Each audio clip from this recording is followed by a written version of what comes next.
अस्सलामु अलैकुम वरहमतुल्लाहि वबरकातुहू। दूसरा सिपारा सयकुल सूरह बकरा है और आयत नंबर है 155। औज़ुबिल्लाहि मिनश्शैतानिर्रजीम बिस्मिल्लाहिर्रहमानिर्रहीम।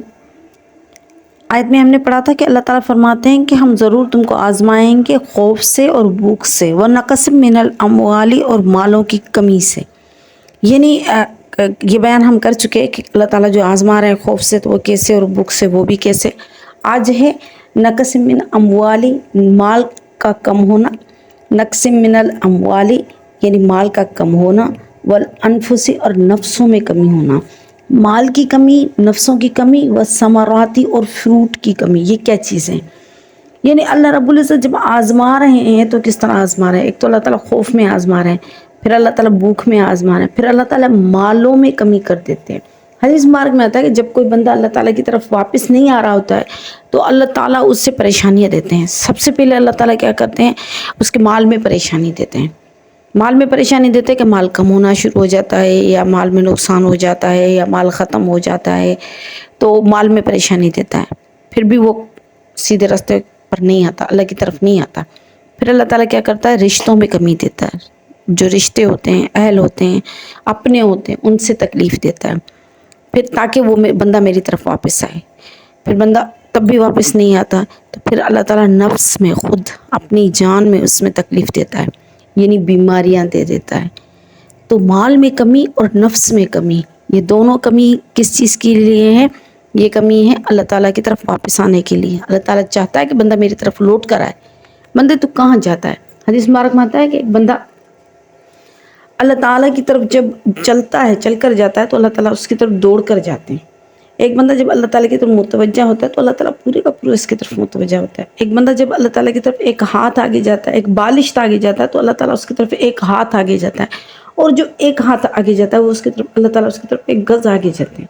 फिर जब वो अल्लाह ताला की तरफ चल कर जाता है तो अल्लाह ताला उसकी तरफ दौड़ कर जाते हैं। फिर एक बंदा अल्लाह ताला की तरफ मुतवज्जा होता है और जब वो अल्लाह ताला से मुंह फेर कर जाता है तो अल्लाह ताला पीछे से, जिस तरह बच्चा, माँ उठती है तो बच्चा क्या करता है, पीछे से उसके दामन को पकड़ कर खींचता है, इस तरह अल्लाह ताला बंदे के दामन को पकड़ कर खींचता है कि बंदा कहाँ जा रहा है, मुझे छोड़कर, मुझे छोड़कर कहाँ जा रहा है? मैं इस तरफ तेरे इंतज़ार में बैठा हूँ, तू कहाँ जा रहा है मुझे छोड़कर?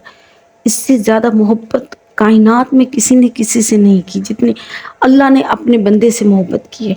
अल्लाह ताला ने जितनी मोहब्बत इंसान से की, आप देखो अल्लाह ताला ने कितनी मोहब्बत की है इंसान से, कि बंदा जा रहा है तो उसको पीछे से पकड़ कर कहता है बंदा मुझे छोड़कर कहाँ जाता है? बंदा जब अल्लाह ताला को ज़मीन से पुकारता है या अल्लाह, तो अल्लाह ताला 3 मरतबा आसमान से जवाब देता है या अब्दी या अब्दी या अब्दी। बोल मेरे बंदे क्या चाहिए, बोल मेरे बंदे तुझे क्या चाहिए, मैं तुझे अता करूँ। वो बीबी जुलेखा का वाक़या ना, बड़ा मशहूर वाक़या है। वो जो मांगती रही अल्लाह ताला से या सनम कहती रही कि अल्लाह तू मुझे अता फरमा, मुझे अता फरमा, या सनम वो कहती रही कि अल्लाह दे।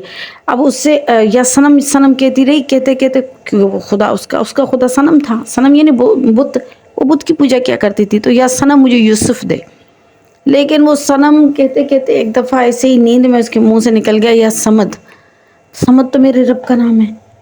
तो उसने आसमानों से जवाब दिया, बोल मेरी बंदी तुझे क्या चाहिए, बोल मैं तुझे क्या दूँ? तो फरिश्तों ने कहा या अल्लाह ये तुझे जानती नहीं है, ये तो सनम को कह रही है, अपने खुदा को कह रही है, वो जिसको खुदा मानती है वो उसको कह रही है या सनम, वो तुझे तो जानती नहीं, वो तो उस भूल से उसके मुँह से निकल गया, गलती से उसके मुँह से निकल गया। तो अल्लाह ताला फरमाते कि अगर मैं भी ना सुनूं अपनी बंदी की तो फिर मुझ में और इन बुतों में, सनम में और मुझ में क्या फ़र्क हुआ?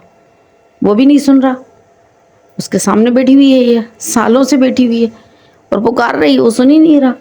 और मैं भी ना सुनूं तो फिर मुझ में और सनम में क्या फ़र्क हुआ? तो इतना मेहरबान मेरा रब है।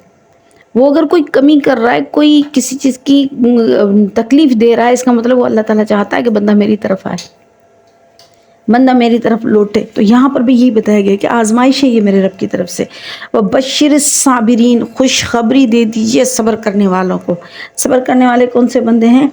जो अल्लाह ताला की दीवी नेमतों पर जब वो उससे छिन जाए तो उस पर भी खुशी के साथ, सब्र के साथ वक्त गुजारे। ये नहीं कहे, यानी जैसे सज़ा जज़ा करते हैं लोग, वाविला करते हैं और या शिकायत करते हैं, ये नहीं होनी चाहिए। सब्र बड़ा मुश्किल मकाम है। اور شکر میں کہتی ہوں اس سے بھی مشکل مقام ہے. صبر تو ہے ہی مشکل مقام، شکر اس سے بھی مشکل مقام. کیوں؟ صبر میں ہم چلو ٹھیک ہے، پھر بھی ہمارا اللہ کی طرف توجہ ہوتا ہے، پھر بھی ہم اللہ کی طرف متوجہ ہوتے. شکر میں نہیں ہوتے، خوشی میں نہیں ہوتے. خوشی ہوتی ہے نا، پھر کیا ہوتا ہے؟ اس وقت نافرمانی ہوتی ہے.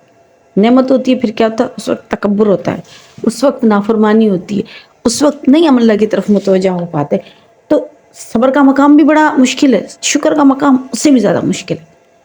تو اللہ تعالیٰ یہ دونوں چیزیں کر کے دیتا ہے، بندے کو آزماتا ہے، دے کر بھی آزماتا ہے، لے کر بھی آزماتا ہے کہ بندے کا جو اندر ہے وہ ظاہر ہو، بندے کا جو پتہ ہو. اللہ تعالیٰ کو تو پتہ ہے، اللہ کی تو مخلوق ہے، اللہ کو تو پتہ ہے، لیکن اللہ تعالیٰ حجت تام کرتا ہے تاکہ بندے کو بھی پتہ چلے کہ میں کتنے پانے میں ہوں. آگے اللہ تعالیٰ فرماتے ہیں الذین اذا اصابتہم مصیبت، جب ان کو کوئی تکلیف پہنچتی ہے، قالوا کہتے ہیں انا للہ و انا الیہ راجعون، ہم اللہ تعالیٰ کی طرف ہیں اور ہم اسی کی طرف لوٹ کر جائیں گے. انا للہ و انا الیہ راجعون ہم زیادہ تر اس وقت پڑھتے ہیں جس وقت ہمیں تکلیف پہنچتی ہے یا جس وقت کوئی انتقال کر جائے، اس وقت ہم یہ پڑھتے ہیں انا للہ و انا الیہ راجعون. تو یہ کیا چیز ہے؟ یہ کیا مقصد ہے؟ اس کا مقصد یہ کہ اللہ تیری طرف آئے ہیں، تیری طرف سے آئے ہیں اور تیری طرف کوئی جائیں گے. تجھ سے تجھ تک کا فاصلہ ہے، تجھ سے تجھ تک کا سفر ہے. تو اس میں ہم کیا کریں گے؟ تیری طرف لوٹ کر آنا ہے. تو ہمیں کیا کرنا ہے؟ ہمیں صبر ہی کرنا ہے. ہمیں کیا کرنا ہے؟ جس حال میں بھی تو رکھے بندہ راضی. تو اس لیے تکلیف کے وقت یہ کہتے ہیں ہم، جس کا انتقال ہو جاتے تو کہتے ہیں کہ اللہ اسی طرف، تیری طرف سے تو آیا تھا بندہ اور تیری طرف گیا، کوئی نئی بات تو ہوئی نہیں ہے. جس پر غم کریں، جس پر سوگ کریں، جس پر غصہ کریں، بندہ اللہ کی طرف سے آیا اور اسی طرف جا رہا ہے، اپنے اصل مکان کی طرف جا رہا ہے، اپنے اصل ٹھکانے کی طرف جا رہا ہے، جہاں سے اس کی ابتدا ہوئی وہاں جا رہا ہے. نہ اس میں غم کی بات ہے، نہ اس میں غصے کی بات ہے، نہ اس میں صدمے کی بات ہے. ہاں انسان ہے، ظاہر ہے تھوڑی ساتھ رہنے کی وجہ سے ان سے تو ہی ہے. جیسے کوئی اپنا خدا نخواستہ انتقال ہو جاتا ہے تو کیا ہم اس کو بھلا نہیں پاتے ہیں؟ جیسے کہ ماں باپ کا انتقال ہو جائے، جیسے ہمارے ماں بابا کا انتقال ہوا ہے تو ہم بھول نہیں پاتے ان کو، یاد آتی ہے ان کی، تکلیف ہوتی ہے ان کی. لیکن کیا وہ ادھر سے آئے تھے ادھر ہی چلے گئے، کوئی نئی بات تو ہوئی نہیں. دستور دنیا تو یہی، اور ہم کو بھی ایک ہی دن انہیں کے پاس چلے جانا ہے. وہ قبرستان میں جانے کی دعا ہے نا کہ آپ لوگ ہم سے آگے ہیں اور ہم آپ کے پاس پہنچنے والے ہیں. السلام علیکم یا اہل القبور، اے قبروں والے تم کو سلام ہو.